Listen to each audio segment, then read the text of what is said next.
Mbote peuple congolais bisika bizwamiyo na ville ya Kinshasa na province to na diaspora. Mbote na tata wa ekolo mokonzi na biso Fachi Beton, candidat numéro 20. Bienvenue na échange na biso oyo kozala bongo na kombo ya éclairage esika oyo le haut représentant Edouard Kazadi akobanda bongo kosola bele makambo etali actualité ya mboka na biso. Mais comme tozali bongo na période électorale, notre actualité sera plus centrée sur la campagne électorale, particulièrement la campagne du chef de l'État. Mais lorsque le sujet d'actualité pertinent l'exige, il y a makambo etali élection, nous pouvons également aussi causer. Yango pe kotali sabino, qu'est-ce que vous devez comprendre par rapport à makambo nezali koleka. Yango na échange ya lelo. Tokosola bino et bien 3 points à pamba.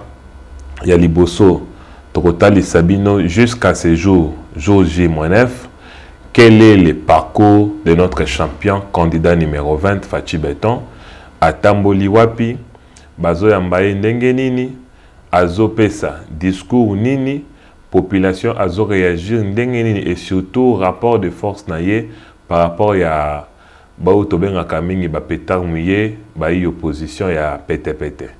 Total Sabino Lissou assurance Oyo, on va échanger sur assurance Oyo, président de la commission électorale nationale indépendante. Denis Kadima a outil copé ça na peuple congolais, pe na baï politique, pe partenaire Nyonso. Il y a Mboka pe a séni que c'est 20 décembre qu'il neige, qu'il pleuve, moi bimandenge nini, tozana ba élection parce que toutes les conditions sont réunies. Tous les moyens ont été mis à la disposition et sont encore mis à la disposition de la CENI pour la marche de Maponomi le 20 décembre. L'actualité nous exige aussi de parler de Makambo Etali, Monsieur Moïse Katumbi. Moïse Katumbi, Azali Bongo, d'origine très douteuse, Azali multinationalité, Makangame Karanambo Kanabiso. Aza Congolais, ni de père ni de mère, ni d'enfant ni d'épouse, mais à Kangameka Namboka na biso a dirigé biso. Total mangami l'équipe naie, Pia Kawezo caractérisé campagne électorale naie, puis Ndenge na Zambie babela ki ke Moïse Katumbi azali citoyen zambien, tolobele yango pava. Total sabino pe na suka ma Italie, otozo benga mingi inscription de vote. Mokonzi Mboka Fachi Beton tokopesa deuxième mandat l'otomo. Mais pour na action na ekoka kokome la biso na ndenge sengeli pour na to consolider bien makambo na pe to pérenniser ba mususu to fongola ba mususu et sengi na yaza la bongo na ba assemblée nationale pe sénat ya malamu na yango o voter Fachi Beton keba ko voter député à même été to yebi sabino bana il faut ko voter ndeni ko yeba député à bien o rosala ke mokonza mboka o pesa biso peuple congolais notre bien-être et notre développement en Mboka Nabiso. Nayango, à ce jour, le président de la République, Fachi Beton, a déjà visité, dans le cadre de la campagne électorale, près de 17 provinces. À la salle campagne à Kinshasa. Et c'est Katoyamba qui est dans Mounene Makasi avec une population qui va absorber le stade de martyrs. Après cette étape, il y a le lancement de campagne à Kinshasa. Mokonzi Mboka, Tamboli Bongo na Congo central, na Nord Ubangi, na Équateur, na Chouapa, na Chopo, na Mongala, na Bazuwele, na Otuwele, na Maniema, na Okatanga, na Lualaba, na Tanganyika, na Nord Kivu, na Sud Kivu, et Sika Ebele, Bengelelo, Tozela Mokonzi Mboka, na province ya Kasai centrale, na ville ya Mbujimai. Na yango Mokonzi Mboka tambola na ba province était. Atamboli na ba grande ville à chaque province, atamboli na ba territoire, atamboli même dans la village, même dans la localité. Et on est très content parce que partout Mokonzi Mboka Leki, la foule lui a réservé un accueil très chaleureux. Le président a été reçu par des marées humaines. Na yango na moi songi jusqu'à ce jour pour na biso analyste politique et Mokonzi Mboka azali bongo accueilli makasi ko le code bengi best record par les Hauts-Katanga. Na Lubumbashi vraiment accueil na ezalaki munene, donc c'était presque comme si toutes les maisons étaient venues là l'accueillir et que comme si les esprits s'étaient révélés, l'esprit a contre la mort pour la population, tala à venir nabiso yeyo. Mais même avant au Qatar, tout le monde a quelque chose qui s'engage na chopo basala qui une grande mobilisation na bisio koleka. Mais face à ma président de terrain, tout le monde a opposition moko ya pete. Bazali bongo na terrain te. Le terrain politique, le terrain médiatique est dominé bongo par le chef de l'État, Félix Antoine Tshisekedi Tshilombo. Mokonzi mboka bato opposition wana. Koto benga opposition ya pete. Au lieu de la campagne électorale, bango déjà s'engager dans le schéma ya koluka ko discréditer le processus électoral. Puis ko diaboliser comme kondiamboka afin de préparer les lits ya contestation électorale. Bah dit que deuxième mandat mon kondiamboka zali le tomo par rapport à bien face à les peuples congolais na bien face à limboka bango na nukuna.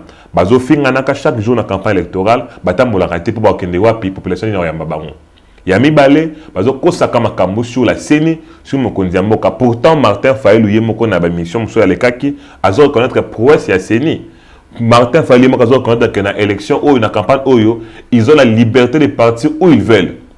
Mais lelo bazo constater par exemple que mokonzi mboka azaka kamutu wa campagne de nuit candidat numéro 20 qui na butu.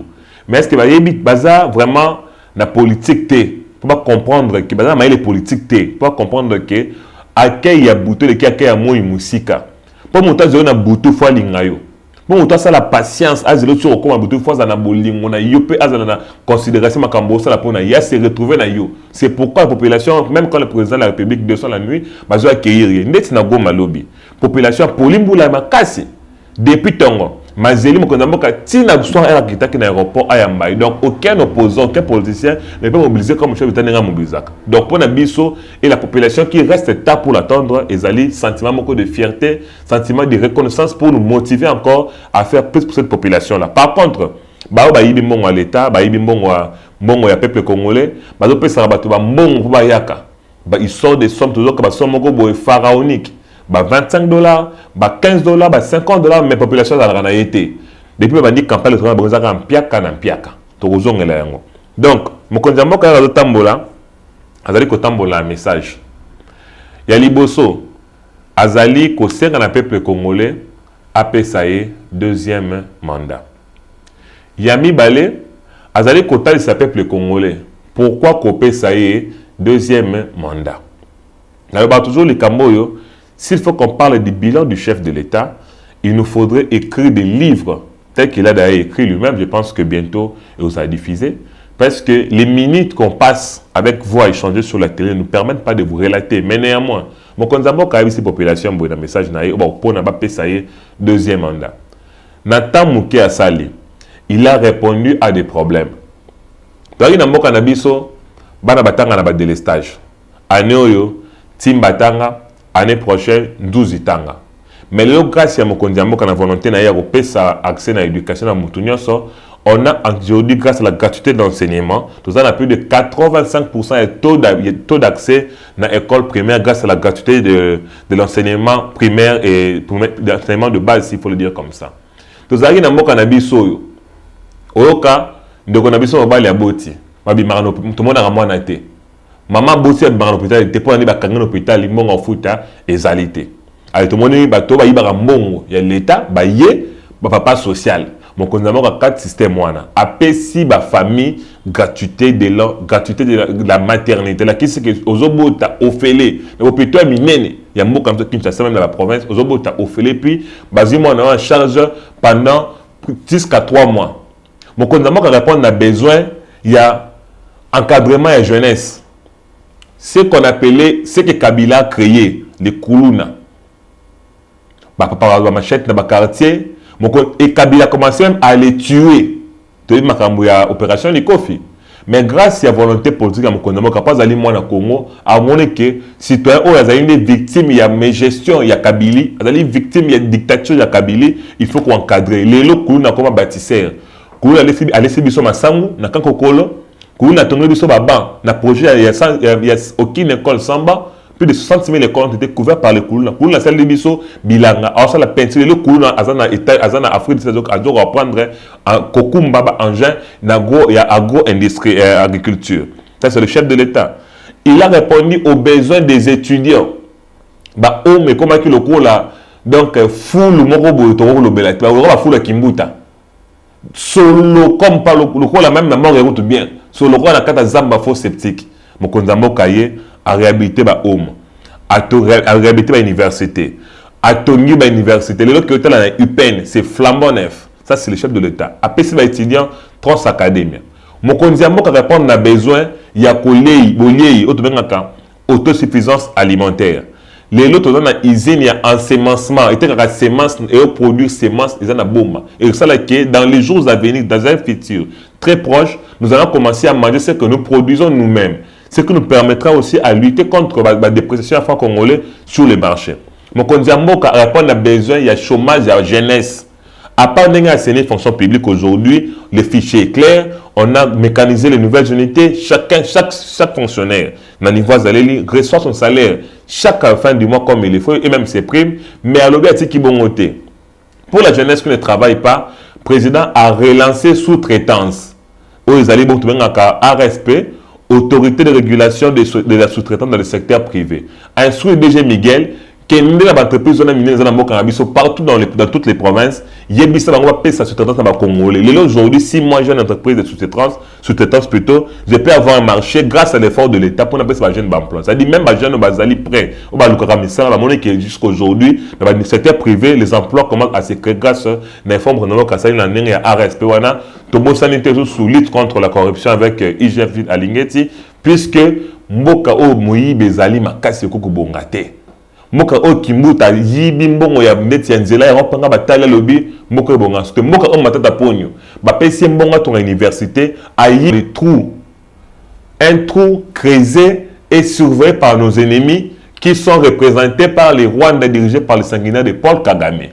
Grâce à l'effort diplomatique à chef de l'État, l'effort militaire à chef de l'État, aujourd'hui notre pays commence à respirer. Aujourd'hui, Kagame a comme biloba loba. Et on a des opposants aujourd'hui qui n'arrivent pas à citer Kagame comme sanguinaire, comme génocidaire Mboka Nabiso. Diriger Mboka, attaque commune, attaque chef du quartier, donc le chef de l'État appelle à la population. Par rapport à l'intégrité nationale en Mboka Nabiso, va rejoindre un appel de conscience, va soutenir bien fort pour ramener paix dans l'Est de la République. Surtout surveiller ce que Badongolomisu, ou Banguna, à cause de la Mboka Nabiso, les politiciens, à cause de l'appareil à l'État, ni dans la présidence, ni la députation, ni dans la même conseil. Partout il y a une fonction de l'État, sont très prudents, ne laissons pas ces gens prendre de la place. Bazali est belé sous diverses formes. Voilà un peu ce qu'on pouvait vous dire concernant l'actualité à Mokonzi.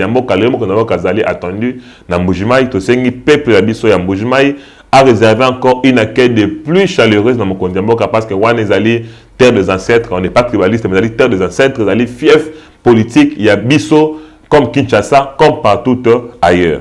Il y a les lots, tout le monde l'a sous débat de Salema. Bato Bazali Kobanga élection, Bazolo Baké. Il n'y aura pas élection, la CENI n'est pas prête, l'argent n'a pas été donné, ainsi de CENI qui aide logistique, à les locaux ni président CENI Denis Kadima, Abimi pour Narotalisa Bosolo, Alobi Nabiso Boye, les 20 décembre Oyo, qu'il pleuve, qu'il neige, qu'il moule Bima, ce qui nini, élection Eko Salema Namboka Oyo. Il a dit ceci, ce peuple congolais, Toye Baké.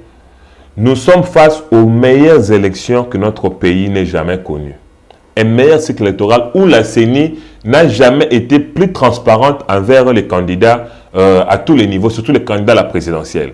Le président de la CENI a fait de tout son mieux pour rencontrer les préoccupations de l'opposition. Même des confessions religieuses, où on accompagne l'opposition. Grâce à la transparence, Lelo, Metsimuloko, Abbé Cholé. Monseigneur Cholé, Azori n'a raison. Mais Mouninga naye nani Ambongo, il y a deux ans on a raison. Parce qu'Ambongo a plus politicien que Cholé. Ambongo a dans Sirana Kingo, Ali Ambongo Batu. Mbongo a étranger, il y a Moïse Katumbi. Il y a un faut à travers pour na élan, pour na intérêt, il y a Bango. Il y a moyen de raison exalité. Que chaque fois qu'il a l'occasion, Azali Kosa attaque politique contre le pouvoir en place, attaque contre la CENI. Nani président Seni Denis Kadima IBC biso boy. Le 20 décembre Oyo. Ata ozana carte d'électeur T. Plutôt carte d'électeur Oyo et liami na écriture kobanga na yote. So ko zuta ko senga duplicata T avant kende na bureau de vote ko zaela ba enregistrer et puis tu vas voter parce que tu as été enregistré na carte bureau de vote ozaki enrôlé déjà wana. Alobi isusu a publié qui ba liste parce que quand les préoccupation opposition donc peut ça pour justifier dialogue contre élection. Alobi lisusu que ba liste de définitive dans chaque bureau de vote et qu'on publie avant parce que bana bazali na carte ya kotanga et on crée des ordres dans carte de corps ba rebelle ko otala ba liste et on crée des ordres. C'est pourquoi il a créé publié la liste dans carte ya antenne à CENI. Mais aujourd'hui la CENI a une application koto zoamio au côté d'une application wana otali kombo na yo ba l'action ici quand on ko voter quel centre de vote et quel bureau de vote. On les ali ba avancer yo CENI et saleli biso na mokolo ya lelo. Et puis alobi isusuke maka débat ya lettre ba sala ki lettre mo tamboli mikolo que la CENI a komeli mokonzi ya mboka que a rosa ba élection te ba ko bongo ko pesa ba avion toutes ces histoires là. Mais na kati même débat tout le monde sur un autre il est très politique. Moïse Katumbi intervient encore pour l'Obake, il est prêt à donner les avions à la CENI. À Bossane que individu à la CENI, c'est l'État à la charge d'aider la CENI et l'État est en train de faire son travail. On apprécie la réaction de notre candidat Moussou, opposition, Adolphe Mouzito, Abissi Mouzito, Abissi Katumbi, Ozali Maëlete. Quand le babon la crise que Magambo Katumbi ma démocrate, comme on a congolais, Toko Banemo Kabiso et Tambolakate. La CENI a expliqué que on a un cadre de préparatif. Déjà, après, à plus de 80%, on a ajout pour il y a d'autres zones d'accès, et c'est un peu facilité au coma. C'est pourquoi il faut les rajouter des moyens pour qu'on aille plus vite, puisque là, on a eu du retard. Net si le roi Martin Fayou. Après ça, c'est ni retard. À quel moment poser un retard, pour enregistrer tes mains, vous allez pour éviter au PC Bango, raison initiale au on donne un peu de temps à attendre au postuler. Tout ça, là, ça permet que les calendriers soient perturbés. Voilà pourquoi la CENI a demandé au gouvernement de renforcer un moyen spécial. Et la solution a été trouvée. Aujourd'hui, le gouvernement congolais a mis à la disposition de la CENI des engins volants pour aider à faire attendre le matériel et si Kaoyo et Sengelami. Je pense que les lots Oyo, ceux qui ont moni Mouto Azali Kobo élection, il y a Kazali Mouto Yaboba Gabi qui a coopéré bipola. Alors, à l'unité de l'élection, parce que l'élection Oyo, tu peux pas me deuxième mandat, c'est clair. Alors, c'est pourquoi ils sont en train de se préparer à un schéma de contestation. Donc, comme avant campagne ici, là, tu as dévoilé devant Bino, à planer une opposition en complicité avec Ambongo, va préparer pour Nakotumambo Kanabiso après publication de l'élection. Mais nous les rassurons que Bagosa et Moroté, le chef de l'État aime ces pays, il a le peuple congolais, et le peuple congolais est derrière lui pour défendre ses intérêts. Voilà pourquoi tout plan machiavélique, tout plan Yakao contre le pays ne marchera pas.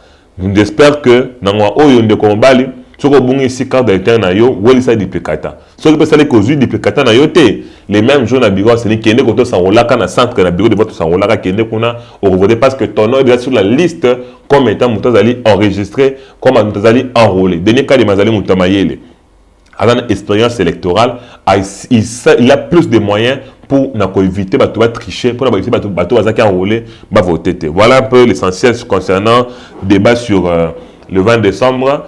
Vraiment, mon cher, mais de Konabiso, Congolais, tous allez kolobango chaque fois.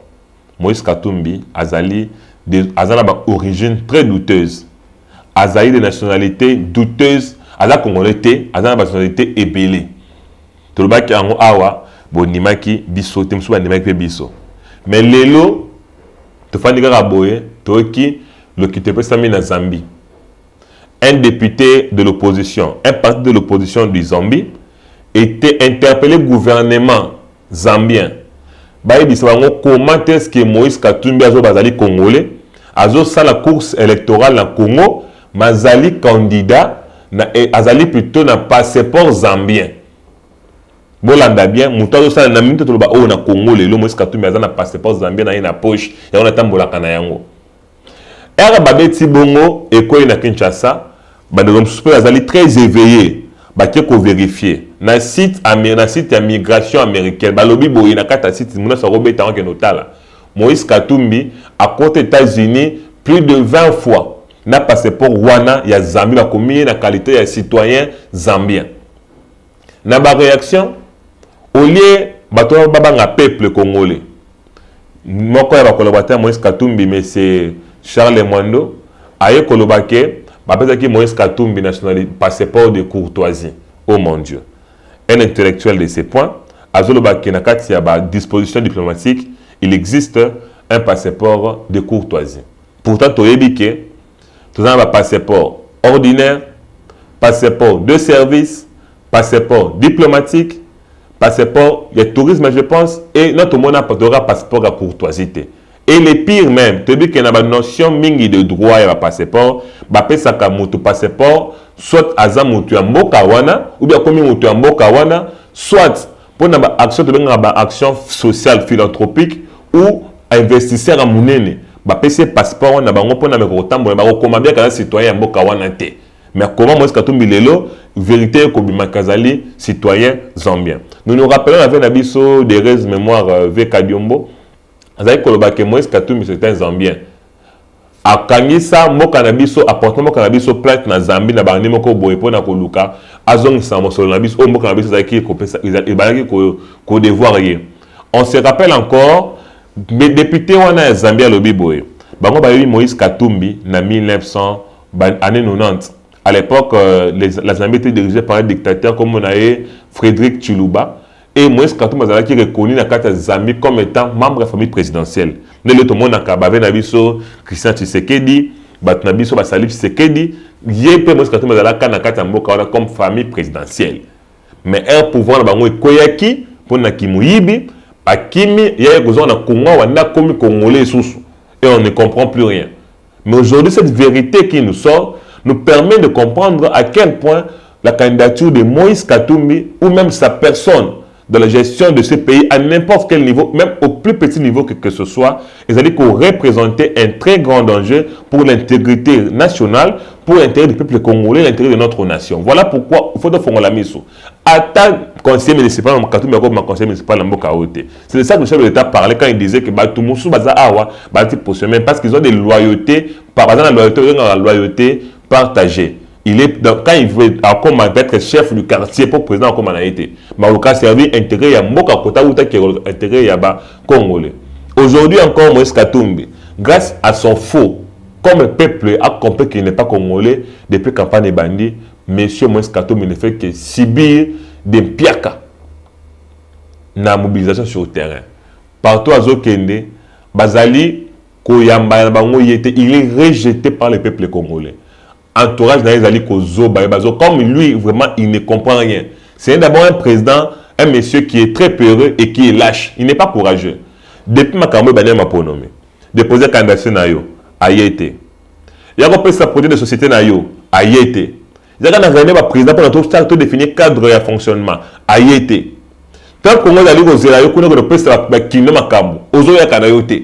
Un président qui se cache, qui pense que l'argent peut acheter même la conscience des gens. Pourtant, le peuple congolais a commis très éveillé, il n'y a pas moyen d'acheter sa conscience. Tout le monde est lobby à Sainte-Thérèse, Samedi à Sainte-Thérèse, les messieurs Assali, Maman Nampiaka. Alors, comme il est habitué à les vies, qu'on vit, mais ça va vidéo mobilisation, tout la question est vérité, vous allez voir, la vidéo, drone est filmé. Pendant qu'il y a un meeting, Pia que Zaki personne pour taper Zaki Batumia, tu vas avoir $50 pour être présent. Le peuple congolais, on est lié sur WO, mais bon, on comprend que Moïse Katumbi, il est temps que tu quittes notre pays. Il est temps de tuer tes ambitions. Il y a rediriger Mokani, il y a rediriger ta province, à ta territoire, sinon tu vas continuer toujours de subir les ridicules jusqu'à ce que voilà un peu ce que Faito le bana dossier, il y a Moïse Katumbi. Enfin, pour na koso qui ça, tu es ici que il faut topper sa mokonzi mboka deuxième mandat. Tout ça d'accord, on a un Fachi Beto candidat numéro 20. Mais pour que action aille et atteindre le peuple congolais, il faut que tu puisses être député à bien. député national, député provincial, conseiller municipal, voire même sénateur, puis gouverneur. Dans le monde de commencer, avant de voter député, mituna sokazali réellement député na cause ya changement toté. Azali député ya consolider ba acquis toté parce que na carte liste de candidature ya ba député, la CENI a dit elle a enregistré plus de 100 000 candidatures. Na carte wana il y a des mêmes d'être na carte union sacrée. Il y a des candidats monsieur Martin Fayulu a postulé la présidence a une député Maroté. Tous ces députés, postulé. PPRD, Kabila, les gens ont postulé dans le compte de l'Union sacrée. Tous ces partis-là, ils sont là comme candidats dans le compte de l'Union sacrée. Comment tu vas les bachaka mokonzi mboka na effigie te na fiche na bango azali affiche bachaka mokonzi mboka na simate la risque azali brebis azali meme ya mibale ba otambusa discours ya mbonga campagne ezate mais dit to milo banana bande ko na ngai yo irresponsable on a moko na tango ke poser candidature moningi badusu apesa yo mbongo est-ce que c'est normal? Ceux qui ont s'organiser pour la vie na yemoko. Comment il peut s'organiser pour aider le peuple congolais? Aux chômeurs, nous salam salaté, on a la église, peut-être dans des conditions sociales voilà ces gens-là. Dessine quand on a la banque, on a un député, il y a Fachi Betonte, a chef fêteur, mon na sima on a été à la affiche na yami balé azo il mamambongo. Un responsable s'organise, même si les partis font au poids, mais d'abord, moi, 50% de Yozali Wapi. Ces gens n'en ont pas. Pourtant, ceux qui sont acquis à la cause du chef de l'État, ceux qui sont acquis dans le mandat de consolidation, ceux qui sont acquis dans l'intérêt du peuple congolais, ils sont en train de travailler sur le terrain, on les voit. Et ils ne se plaignent pas. Parce qu'en tant que Moutébec, il faut d'abord il s'est organisé pour la campagne. On vous dira les jours J avant la fin de la campagne quel député voter et même les noms vous donnera aussi puisqu'on veut que le chef de l'État soit bien accompagné au niveau de l'Assemblée nationale et à tous les niveaux aussi. Peuple congolais, merci de votre présence et de votre participation dans Katia Échange Oyo. Vos suggestions, vos commentaires, vos encouragements sont les bienvenus. N'oubliez pas de continuer de nous suivre sur nos pages réseaux sociaux. Pena Itando Munene, Tobo Sanate, c'est 20 décembre. Tozo voté candidat numéro 20 Fachi Beton pour un second mandat de la consolidation avec une large majorité parlementaire. Que Dieu bénisse la République démocratique du Congo, que Dieu bénisse le peuple congolais. Merci, à un prochain numéro.